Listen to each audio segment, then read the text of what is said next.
I'm excited to welcome Eitan Holder, a distinguished figure in commercial real estate investment and acquisition. As a managing partner at OP Investments, Eitan leads the acquisition of value-add industrial and multifamily properties across the Southeast markets, bringing a unique approach to identifying and maximizing investment opportunities. What makes Eitan's perspective particularly valuable is his comprehensive understanding of both the operational and investment sides of commercial real estate. From his early days in property accounting to his current role managing a private equity portfolio, he's developed keen insights into what makes properties truly valuable beyond just the numbers. Eitan is known for sharing practical, no-nonsense advice about real estate investment, and his LinkedIn posts regularly cut through the industry jargon to deliver actionable insights about everything from cap rates to value-add strategies. Today, we'll explore his journey in commercial real estate, discuss current market dynamics, and uncover the lessons he's learned along the way about creating sustainable value in property investments. So, Eitan, it's a pleasure to have you here. It's a pleasure to be here as well. Thank you very much for your time, and I'm looking forward to the discussion. Yes, Eitan and I are like, I don't want to say pen pals, but definitely I look at what he does for a while, maybe maybe a year, maybe more than that. And we're always commenting, understanding what we're doing. But this is our first time speaking. So I'm very excited to have you here and understand where you come from, your career. I know that today is going to be fun because I can talk forever about real estate, and I'm sure you're the same way. Yeah, I can always talk about real estate, and it's interesting that you say that we know each other for a while. I feel the same way with brokers and even my business partner that I met through LinkedIn actually. It feels that you're creating a community, and when you're reading someone's post and you've been following that person for a while, it seems like you're connecting to that person in some way. So you already know the person. So that's one of the reasons why I started posting, I think, 2 years ago. And I completely agree. I think that social media has a bad reputation or a negative connotation. They think, oh, why are you on social media? What are you doing in social media? But really, when you're finding a community and you post about real estate and you talk about how market conditions, and we'll dig deeper into that today, but definitely feel that we're on the same field. We're on the same team even. It's just definitely feels that way. I do want to understand, I wanted to ask you what drew you into commercial real estate and specifically to the value add investments. Well, what drew me to real estate is, it sounds cliche, but the passive income aspect of it, the fact that you have a limited amount of time on earth, but well, or at least work wise, you can work 40, 50 if you have high energy, you can work even 80, but money works 24 hours, 24/7. If you know how to capitalize or how to invest very well, the money can work for you. That money can make babies, those babies can make more babies, and that can multiply, and it can work for you. For That's what sure. drew me to real estate and commercial real estate. Why value add? Is because most people, when they invest in real estate, they can get 5% return, 7% return. They can get lucky. They can pay very premium prices. But value add, for the most part, we're looking at over 8% on average. So you're looking at a better return than just putting it in a high yield savings account. So value add to me is just above average returns.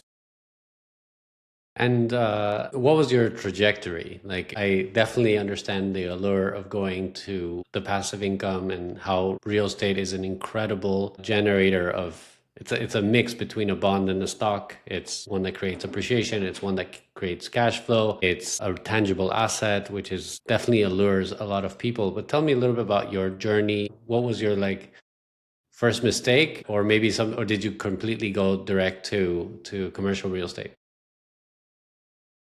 Well, it wasn't a mistake. I mean, obviously I had many mistakes, but my way to real estate was I studied accounting, I became an accountant, knowing that I'm not a fit for an accountant, but I needed to know the basics and the numbers behind it. In general, I started working as an accountant for a company called Phillips Edison and Company. They are one of the largest grocery anchored center owners in the nation, and I learned how to navigate the acquisitions with them, and I applied it to my own life. Loved how they did it, and I did it, and I want to do the same for me. So once I knew how to underwrite and I knew the numbers behind the deals, I just needed to know. Well, to me, it was easier to connect the dots between deal and capital. So you were lucky in that sense that you worked as an accountant for a real estate. I don't want to call them developer, maybe would you call them a developer? They do both redevelopments, but they started with buying build centers. Build centers. So you were lucky to be part of someone that owned real estate, a company that owned real estate, and you said, okay, I want to do it myself. What was that transition like? What was your first deal? Well, first of all, I was an accountant. It's a huge difference between being an accountant and buying real estate and becoming a GP and raising capital and also trusting your numbers enough to convince investors to invest with you. And so at the time, there weren't acquisition roles open in the company. So I found a private equity firm from Israel. They were looking for an acquisition guy. I told them, listen, I already know the numbers. I already asked many dumb questions to the people in the acquisition roles, and I knew the numbers inside out. So I started working with them, and my first deal was actually multifamily. So I did know the numbers. I understand what are good numbers, but actually my first deal was multifamily. It was a 7-unit deal in Cincinnati, Ohio. And that was as an acquisition guy. I sourced the deal, I analyzed it, and just by presenting those numbers, my partners, like the private equity firm, they said, okay, the numbers look great, let's put money on the table, and we closed that. That deal led to another deal, like a 20-unit multifamily deal. Afterwards, 100 units. From that, then we started buying shopping centers, what I actually knew more about, and that's at the time when I started posting content on LinkedIn. By the way, like three years ago, I moved to Florida. I'm not sure how much time we have, but I'm trying to make everything as short as possible. When I moved to Florida, I met my business partner. And he told me, listen, I have a family office, we have capital, help us find deals, and you can be a GP with us. So by sourcing, analyzing, and knowing the numbers, I brought certainty to the table. And by bringing certainty, and by certainty, I mean how warm and fuzzy do you feel by buying this deal and getting the returns that you have on the pro forma? So you create a pro forma based on market data, on the tenants in place or tenants that you think you can replace. If you know what you're doing, if you have a good plan, the investors will feel comfortable investing with you. I connected with a business partner and we started buying industrial, and now we're on our way to buy retail and hopefully multifamily as well. Super exciting, especially I connect with the certainty section. And my next question goes to, what is your deal evaluation method? What do you look for? What do you stay away from? Tell us the way that you. All right. So it's not a tough question, but it's a complex one. So I'll start with the things that I stay away from. I stay away from areas where there is a population decrease, high crime rate, and just in general places where you wouldn't live. And the things that I do like, again, population growth, where there's activity from like workforce standpoint. And I'll have to divide it between asset types because every asset type has its own fundamentals. So let's take retail, for example. On a retail property, you have to look at the tenant's health. If the tenants are doing well, you're doing well as a landlord. So if the tenants can have their vendors provide their materials in a safe and an easy way, for example, let's look at the design of a center. Um, if the okay, so let's start again. So retail has to have a good visibility for the customers to arrive to see. They have to have accessibility, and they have to have enough parking. So you have to look at parking ratios, visibility, accessibility. Also, what are other metrics? The tenant mix. If there are 3, 4 restaurants of the same type, I don't think it would be a good mix. They would compete against each other. You have to have a tenant mix that complements each other. What else? That's for the most part I'm looking for. A good center in an area where there is population growth, where the demographics, the household income is a match to the tenants. So if I have a almost empty strip center, I'm not going to in an area with a household average income of $50,000 a year. I'm not going to put a tenant, very premium tenant like Pura Vida, or tenants that are a match for West Palm Beach in a $150,000 a year household income area. So there has to be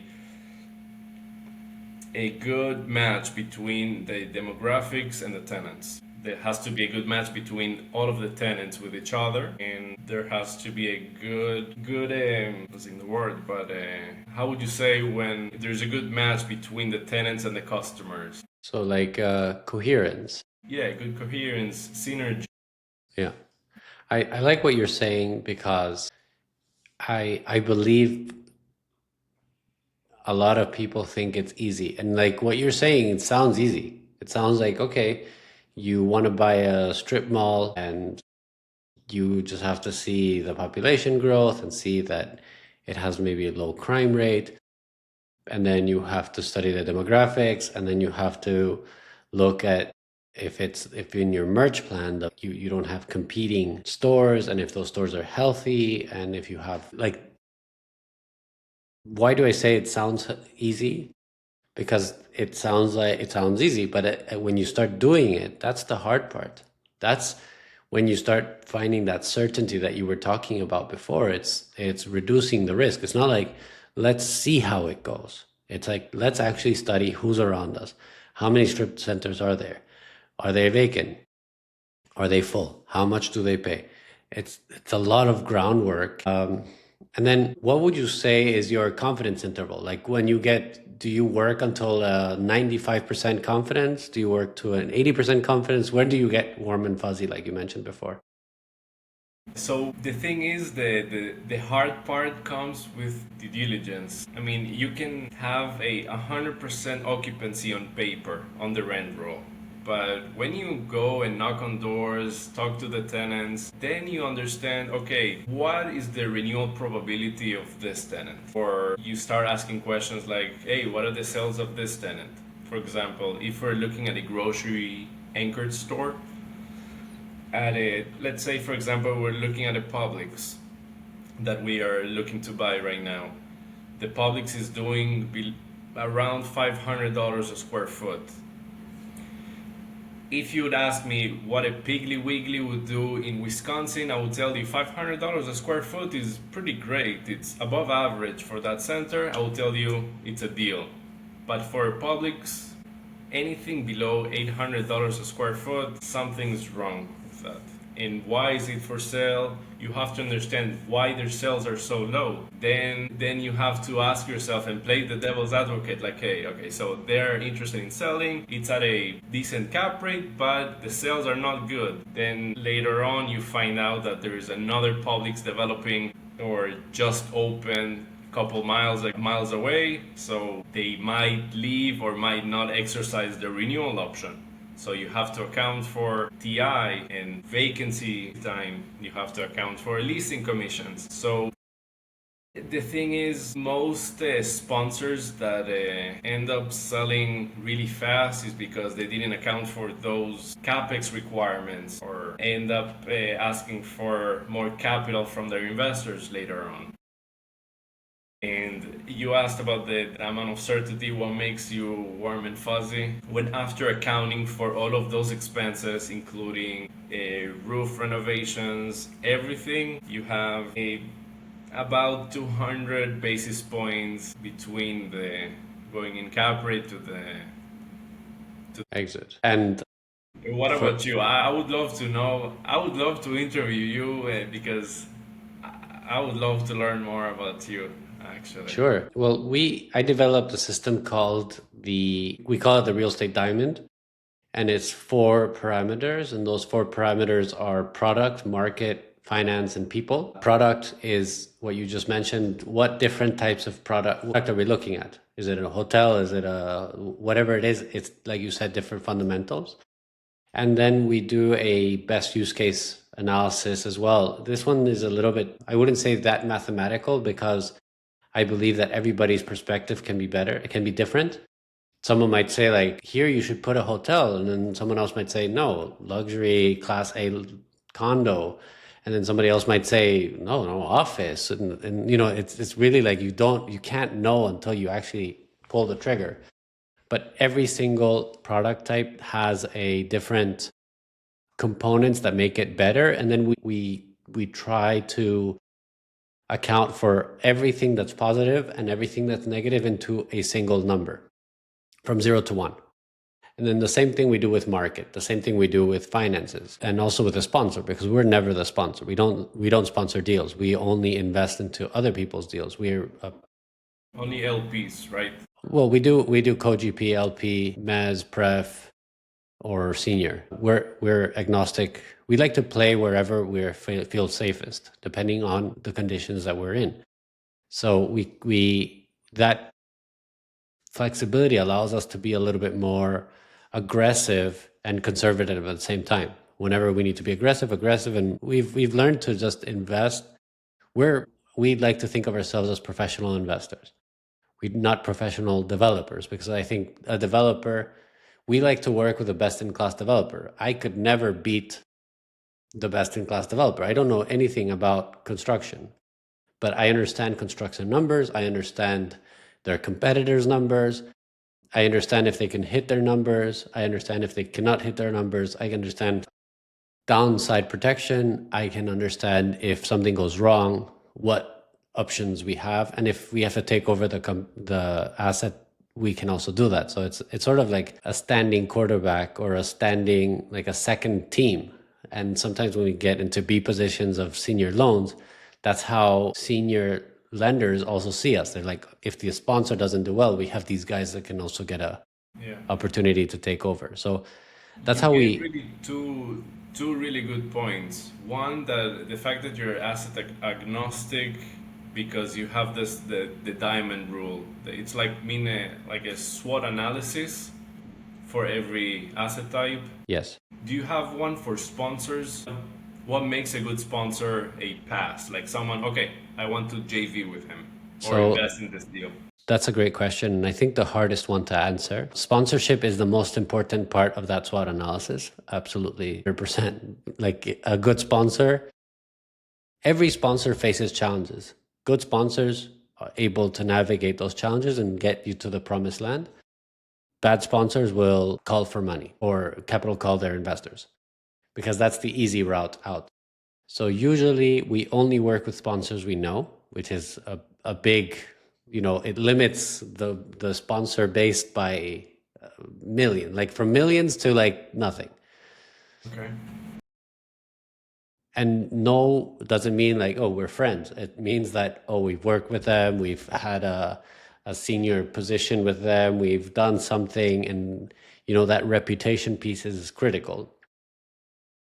Second, we look at sponsors' balance sheets and overall health. We want to know how deep their pockets are, which is a little bit tough on starting sponsors because we wouldn't invest in starting sponsors. But we are also stewards of capital. So if as a steward of capital, and if I lose money with a starting sponsor, it's my fault. It becomes my fault. I decided to back a sponsor that didn't have enough experience. When we work with a sponsor that has deeper pockets, perhaps, or has a more healthy balance sheet, it's usually a sign of financial discipline. It's a sign that they've done they have a track record, they've worked, and then they can back whatever they're doing. So I don't believe in sponsors that, I believe now we're seeing how many people are naked after the tide went out, because there's a lot of sponsors that were able to take loans, huge loans, 50 million, 20 million, $80 million loans on their first time projects. And now they are seeing that they didn't know what they're doing. So we call those tourists inside our company. Like, they were a tourist in the industry, and those are not people that we would invest with ever. Yeah. We stay away from that type of sponsorship. Another thing that we look is unfair advantage, competitive advantage. When you invest into the private sector or the private investment, private equity investments, there's no such thing as let's be fair. There's no fair. There has to be unfair advantage. So I have to give an example. We work with a sponsor that plays Monopoly with his developments. He buys out entire streets before they're developed. So one development will produce appreciation for the next development, and then the whole street is going to get appreciated by the development of, like, one after the other. The last one is going to have the highest appreciation from land to development. So that we call unfair advantage. That we call something that can't be replicated in the marketplace. That's something special. And that could be a sponsor. We don't have to work with the best in class sponsor of the world or the city. This one in particular case he's the man, he's the sponsor of that submarket, of that street. So even 5 streets down, there might be somebody else. But then in this place, he's the man. And that's who we want to back. And that's who we want to be with. And this concept comes really, we try to copy the venture capital world. Instead of venture capital, we call it building capital. So it's backing sponsors that have that possibility of having huge growth and having something unfair that makes what you mentioned. I really like this word certainty. We could care less about how much we're going to make. We just know we're going to make it. Yeah, and you gave another golden nugget and helped me, remember one of the reasons what drove me to real estate. Because when you ask me stuff, and this is my first or no, this is my second podcast, so I'm a little nervous. But the main thing, the main draw to real estate is leverage. You don't have to only leverage real estate money, like financing, debt. You can leverage people, groups. You can leverage people that have an advantage, an unfair advantage, and I love it. Because I don't have an unfair advantage when it comes to sourcing all of the deals and development. I don't know anything. Well, I know a few things about development, but I wouldn't JV with me on development. But I would JV with me on any deal when it comes to the Daytona market. I mean, we just bought a 185,000 square feet portfolio in Daytona. So we do have infrastructure. So to me, it would be not much, but it would be cheaper to buy a property in Daytona because now we have an office there and we have management, as opposed to an out of town buyer that would have to analyze his numbers in a different way. Yeah, yeah. And you're right about leverage. And I would also say, in what you just mentioned, your unfair advantage of Daytona makes you have those returns. And I love it when people say, I'm going to buy a condo in South Florida and I'm going to make money. And I said, no, you're going to get eaten alive. Because behind behind this real estate game, there's real professionals, and Yeah. there's teams of professionals. So they are like the lonely Rambo that's going to try to beat them. And then you have the Navy SEALs and the army of people trying to beat you. So I Yeah. love how you just put that you cannot compete with us. Yeah. It's just Listen. unfair. That's why I call it unfair advantage. Yeah. You cannot.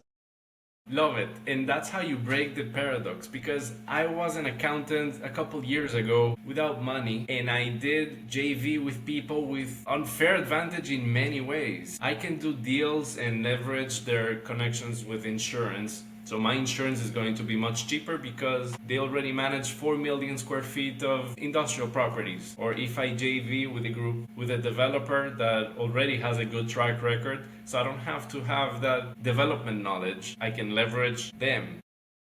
Yes, And same with you, you could leverage many sponsors. correct. I And love that's it. how you tap into other geographies. When someone says, why don't you focus on one area? I'm like, why should I? Yeah. If I know the developer of Las Vegas, and I know the developer of St. Louis, and I know the developer of Astoria in New York, and this is how you can tap into different markets. And the most important thing about investing really is diversification. Like, this is something that most people don't understand about real estate. Is super hyper local. So you mentioned that you don't invest into markets that are dying, that people are leaving, and there's high crime. But if you only have product in one place, or if you only have expertise in that area, you are dead. Whereas if you have this open mind of leverage, like you mentioned, that I'm going to lever people, so then I can access geographies, I can access different product types, I can access different timelines, a project that's 10 years away or a project that's only 6 months. So all that leverage really produces more certainty, at least in our case, good returns. Yeah, and what you said, and something else that you said, because you do say many golden nuggets, and I love the fact that you mentioned, but now I am forgetting that. Okay, this is going to be funny, No problem. but leveraging Markets, people, geography, but wait, certainty. You did mention something about what diversification. certainty about the deals, and I'll remember in a little bit. No worries. Let's continue with the conversation, Sure. and maybe in a second. So let's continue this type of this in this route. Like, what's the most significant lesson you've learned that you wish you learned before in real estate? It's all about trust. Trust is the most important thing in real estate. That's what I learned. Okay, now good, remembered. Okay, so you care more about the sponsor and the certainty rather than the metrics. You don't really care how much money you're going to make. You just want the certainty. Correct. So the same way with me, I really care about the relationships, the trust. If I know the operator, I know that even if the pro forma says a 7% average, I know I'm going to get close to 7% because of the sponsor. You can have a beautiful pro forma, but a pro forma is an educated guess at best. So you have to have a good operator with experience and that you trust to match between reality and the pro forma. So that's what I care about the most, and that's what brings certainty, and you only want certainty. I think that underwriting is always wrong. It is, and underwriting is just a tool. And our underwriter, the Saman, he's a genius. Like he's not going to watch this because Yeah, but your employee is going to be, oh no. he's my partner. He's I'll cut that out so that he doesn't hear me out. So he's a genius. He's extremely good, and I know that he's extremely good, but he's also very talented in showing me that this is just a tool. That let's look at it from different angles. Let's look at it at different ways, because that third pillar, or that you said it so eloquently, the SWOT analysis for real estate, which is that diamond in the finances, we need to know what we're facing. You're talking about the stress analysis? That's really the underwriting. Because if you look at the underwriting as a best guess or maybe as a standstill point, it's never going to hit it. But if you say, let's move the cap rates up and down, let's move prices up and down, let's move like, and then let's do a Monte Carlo simulation, which is a way of saying all possible scenarios. And then you get a statistical, let's say, interval of where you think that this is going to do. We, on the other hand, you asked me what I see. You told me 200 basis points. That is, to me, one of the scenarios, but I do not take any risk if I'm not going to be well rewarded. Like, some people say singles and doubles.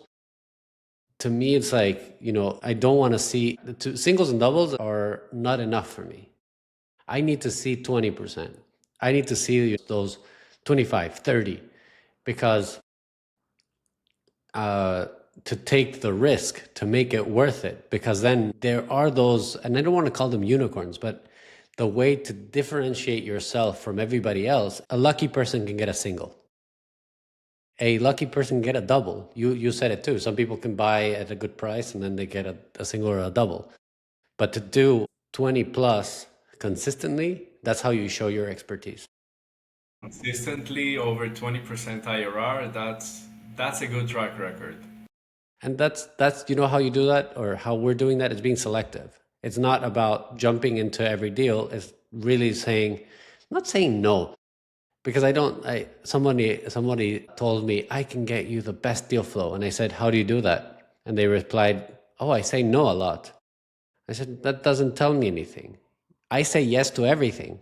I say yes, send me your deals, send me your stuff, send me, because the only way for you to really get to the limit, or try to do, is doing not that much volume of deals, but knowing what's out there, touching the pulse, getting in front of people. And then, like I said, this sponsor that had unfair advantage in the street, in his 9th deal, it's going to be 100 IRR. So it's because he appreciated so much that street that the price of the land is negligible now. It's almost zero. Yeah. So that gives you unfair advantages. So I think that is a way of looking at real estate investing in a little bit more professional. And I love that we're having this conversation, because most people don't understand or don't know how much work goes behind this. Yeah. And it's, seeing hundreds of deals, seeing hundreds of performers, seeing hundreds of, CoStar gets to a point where it says no more reports. You get to that level, and then you're like, okay, now I'm studying all this. And the best part is that once you know, then the opportunities present themselves, and then they look out for you, and you don't have to look out for them. So you kind of like attract them. I have two questions. One about your underwriter. How does he changes things to show you different scenarios? As most brokers, when they create BOVs, they give them one type of MLA, market leasing assumptions, with this exit cap. Well, they just give you like the leasing assumptions. So we never use brokers. We use their inputs, but we never use their models. I think their models are always to show. No one is going to come to you and say, this is a bad deal. Like, that doesn't exist in the whole world. No one had a bad project. Every pro forma, every sales projection is to the moon. So we re-underwrite everything. We have a database of thousands of deals. So we usually go to the same areas where we have operations, like you said, in Daytona. So if someone tells you the square foot price of an acquisition of Daytona, you're going to know it immediately. And if it's off, if it's too low, you're going to be like, how is it so low? If it's too high, you also know this guy is paying too much. So having that sensibility helps us re-underwrite a deal that we may think it makes sense or doesn't. Once we look at the underwriting, our proprietary underwriting allows us to make modifications to assumptions so that we can create these models. And then we're using some AI to produce these Monte Carlo simulations, where you take the same model and then you say, iterate 1,000 times this way and 1,000 times that way. and then tell me sort of, okay, if I take, let's say, cap rate, return on cost, rent growth, I don't know, particular very sensitive subjects, because we also use regression into our analysis to understand where is the return coming from. So if the return is coming from the purchase price, for instance, which is most 199% of the cases, we understand let's say $100,000 difference, how much impact does that make in our return? So then we start seeing where do we need to be extremely like our eyes open, and where can we say like, okay, this doesn't matter that much. Then we look at the sponsor and we say, look, we see all these things, or we understand we understand this project this way, and we want to invest. And the way we usually try to see this thing is certain sponsors, you sit and listen and you are a sponge. Like they know more than us. We're happily humble to say, teach us. But others, and even those sponsors, will tell them like, can you explain this a little? Let's revisit this other point. Why is this like this? Usually a conversation comes to fees a lot. Fees is something that you need to be very careful of. There's certain sponsors that we believe are like fee farmers. Like they do a deal to farm the fee, because the deal can go bust. Doesn't matter. They make money on the fee. So you need to be careful of those things. And that's how we look at every scenario. Okay, and let me ask you another one. What is a deal that within seconds you know, okay, that's a good one, without even putting it in an underwriting in Argus or just a sense? Very cost driven. So when something is really, this one's going to be a little bit nuanced, but it depends. When something is cheap, I'm very interested. If it's too cheap, it's too cheap for a reason. But something that's like, if I'm very cost driven. So if something is like, let's say a strip center is $200. Yeah, okay. And then someone says this is $20 a square foot. I'm like, okay, quick. Or the other one that I'm no brainer usually, or it could be much quicker, is let's say a senior lender saying, I want to take out the property. Like that's when they want to wipe out the equity and someone to take over. Those opportunities are 50% of cost or 60% of cost. So those are excellent for us. Yeah. Because that means that you are getting something that you can make all the mistakes in the world and still make money. So those to us, we call them the monkey can make money in those. Yeah, because if you buy it so cheap, there's little mistakes that you can make. And you made a tough question, because usually I say no to everything. My first instinct is no. Saying no all the time. Like from the morning, from the moment I wake up to the moment I turn off the computer, no, no, no, no, no. And maybe it's a good thing. I think it is a good thing, but I would say that I am like super trigger happy. So in my team, I'm the most trigger happy guy. I'm the one that's, yes, this is so cool. I get excited. And then the other two are more like, no, this is terrible. So it's good because we have to like fight with each other. And I have to be like, no, but this is a junkie in the team. Sorry? There has to be a deal junkie all of in us. the team. All of us. And there has to be an attorney type partner that tells you about all of the risks involved and the potential dangerous scenarios. That's also, there should be a good synergy. For sure. And I think it's those conversations can get super heated, but then if it's not a consensus, we never do it. So it's also like everything tilts to no. Because if I tell you, Eitan, I loved the deal, let's do it, and you're like, I'm not so sure, I rather say, let's not do it. Yeah. Because this is something that non-professionals don't know. There are millions of deals. Yeah. Sometimes you get like non-professional investors get FOMO. Wow, this is such a good deal, I'm going to miss it. No. There's millions. There's the next one will come. And then there are some deals that you'll say, one got away from me. But then you still made money in other things. So what's the problem? Yeah, I can sleep well with a no. What I cannot sleep well is closing on a deal that I think isn't that good, or that all of a sudden I didn't know that the anchor was leaving or something like that. No. No, I give a really bad example, but that's that would be a very bad day in the office. I agree, and we actually say when we have committee, we say no to everything. We say this is a good day at the office, and it's hard to think like that sometimes because I feel that we're being lazy because it's easy to say no. It's very hard to say yes, but at the same time, we are deal junkies, so we want to get something done, and it's exciting. And 2023 and long part of 2024, it was such a hard thing to get a deal done. It really felt like, it felt boring. It felt like, where's the excitement? Everything was about how do we mitigate risk, or have our properties bought, rate caps, are we at risk at anything, looking at the forest, looking at the trees. We never saw a good deal that made sense. And when someone sent us a deal, we were like, this is terrible. They want us to buy or invest at a 4 cap when inflation is 8. Like Yeah. what? And leverage is at 12. Mortgage constant it just doesn't, is a negative levered for a year. And then they would see like, oh yeah, but if you can weather the storm, then you're going to be okay. And I'm like, no, but then I'm going to be millions more cost into this project. It reduces that return on cost, which we were talking about before. Yeah. Then your spread is going to be ridiculously thin. And everything has to go well in order for you to scrape by. No thanks.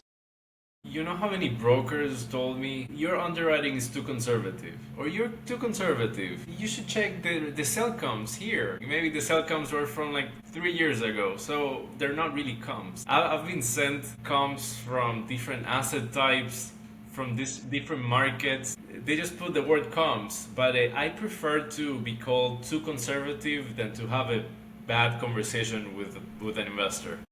Correct. And I think the word conservative is like badly used. It's because I don't like to say I am conservative. I like to say I look for the right deals for me. Like this works for me or it doesn't work for me. I don't know. Conservative can be seen as a spectrum of word. For me, you could be more aggressive or more conservative than me and be like, oh, but we're both conservative. It doesn't make sense. I think we all should look at deals in a way that makes sense for us. Like, does this make sense? Is this a right deal for me? This could be a spectacular deal for you, but for me, it also doesn't make sense for me right now. So it's really personalized, and I don't want to hate on brokers because they're part of our industry and they're part of our ecosystem, but really they're trying to we're not aligned. Yeah, it's not a hateful thing. I started posting on LinkedIn to educate brokers that are starting out, or brokers that have been doing things wrong from the beginning and they just have experience, and sponsors in general. And also wanted to tell you that I do understand a little bit of the hate towards LinkedIn posts, and sometimes I make fun of them as well, because the people posting pictures of a romantic dinner with their spouse and then saying what this dinner taught me about B2B business, or something ridiculous. But I do try to post valuable content and educate investors, mostly brokers. Also, is a marketing tool. No, I want to commend you. I read your LinkedIn often, and whenever it comes up, I think it's very valuable because one thing that I know about the industry is that there's a lot of jargon. There's a lot of sophisticated people don't know what a cap rate is. And the word cap rate means so many things, like going in cap rate, building to a cap rate, exit cap rate. And people think and then when you tell them like what the math is, they're like, I understand the math, but I don't understand the concept. And this happens a lot when I'm sure it's happened to you, and it happened to me at the beginning of my real estate investing career. People would be like, they're buying this at a 10 cap. And I would be like, a 10 cap? Wow. And people would be like, oh, that's horrible. And I was like, I'm like so confused, and like, what do you, like, what happened? Why is it such a bad thing to buy a 10 cap? And then other people would be like, whoa, they bought something at a 3 cap. Can you imagine? And I would be like, that's terrible. No, but that's like really good. So it can be amazing at 3% cap rate. yeah, so I like how you've structured your LinkedIn post to be a little bit more no nonsense, If you don't say a 3% cap rate and let me think, is it good or bad? you explain after what it actually means and makes it more. So I definitely, that's why we interact so much, but also I invite people that are listening to this to look at it. If you have an interest in real estate, you are an excellent source to learn and then understand, like, what is a cap rate? Why And is a start three cap? flashing. Why is it good or why is it bad? Or what's going on? And really try to see, make decisions with a little bit more knowledge and not necessarily just winging it. I focus on the metrics always, and also when it comes to a cheap basis, I try to match it with a story. If the story justifies the low basis, the asking price, excellent. If the Yeah. going in cap rate matches the average cash on cash, excellent. After meeting you, I would love to come up with another analogy for Monte Carlo, since you mentioned it twice or three times. I'm getting into Formula One and car racing, so I would love to come up with an analogy of cap rates and Monte Carlo. But again, it's all about how much money you put in, how much money you take out. I try to simplify commercial real estate as much as possible. Yeah. And maybe try and merge between, well, it would be difficult to merge between residential and commercial, but that's what I try to do on LinkedIn. You said something interesting, and I agree that most people look at commercial real estate in only the numbers basis and what is the structure. But I feel that the piece that was missing is the storytelling. Like, that's also, you asked me, what does make me say yes, or what makes me understand, is when someone tells me the story. Like, I invested into this multifamily in LA. People would hear multifamily in LA. No, don't talk to me. It's horrible. It's California. It's crazy. Like, okay, multifamily in LA that was owned by 5 Filipino ladies that lived in the Philippines, that owned this since 40 years ago, have never touched the property. Our underwriting said that the property was worth maybe 3.5 million. They wanted 2.2 million for it. Take my money. Please take my Exactly. money. So you don't need to see underwriting to understand the story. You don't need, I didn't need to see the building. I didn't need to see anything. I saw that our underwriting was back of the napkin stuff that said, oh, it Yeah. has 8 units. It's 1 mile away from Erwan. We know that or it was like half a mile from a Starbucks. These companies make extremely good locations. They spend a lot of money to put their location so you can follow the rabbit. And then you told me the story that I didn't need to think too much, and they wanted to sell, I don't know, in 30 days. So I was like, come on, let's not even think about this. We don't need too much committee. We don't need to underwrite that much. We don't need to Monte Carlo simulation. No, go. I'm excited just by listening to that story. Yeah. Also, I closed 13 deals in the last 4 years, and the best ones, the best 4 deals that I closed, I can sell it to you like that just with a story. Because okay, one owner, the original owner died, the wife inherited the property and she didn't know what to do and wanted to just sell really quick.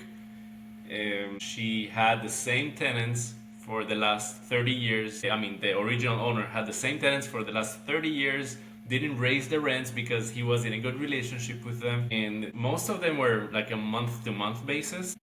So there was an opportunity to increase the rate by more than 60% within the first 12 months in a good area. Those are the stories that you know for sure. Okay, so you see the product, the story makes sense.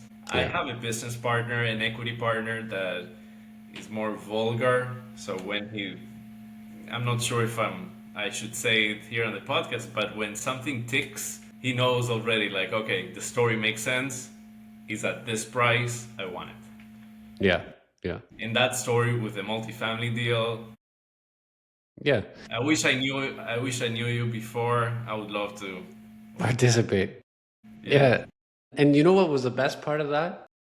Lessons that we learned is that is not only was it a no-brainer, even if it was a hard condition property because you're buying such a low basis, but then we noticed that when you work with your tenants, and in LA, you cannot You cannot cancel leases. Like you cannot say, I don't renew your lease. And then you have to keep tenants and it's very hard to value add.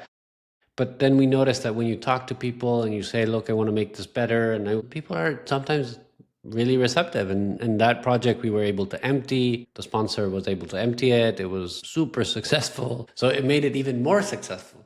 You know, it was like listening to the story helped us make the decision. And then the outcome was even better than that because we thought, oh, maybe we can't take out the tenants, but they were able to get them out. And now I'll call you once we have more of those, because we found, like, not, I wouldn't say gold mine, but we found a space in the market that is unattended, and there's a definite gap there. And having the people, which, as I said, most important part.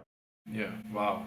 Yeah, I'm sure you didn't even create a like very sophisticated template. No, this was I think Friday night. I think Saturday night we had an emergency committee, probably like 11 p.m. because of like we are very formal. We like to do the memo, write it, but at 11 p.m. Saturday night it was more like, how do we find more of these? Yeah. How do we found something? Let's keep going. This is one of many. So And when did Monday, I you think make we that just offer? So you got the deal on Friday. yeah Saturday you had the emergency meeting. yeah When did you send the offer? Monday, cash offer, ready to close. Like Nice. it was like we know this one doesn't get away from us. Yeah. That's how it went.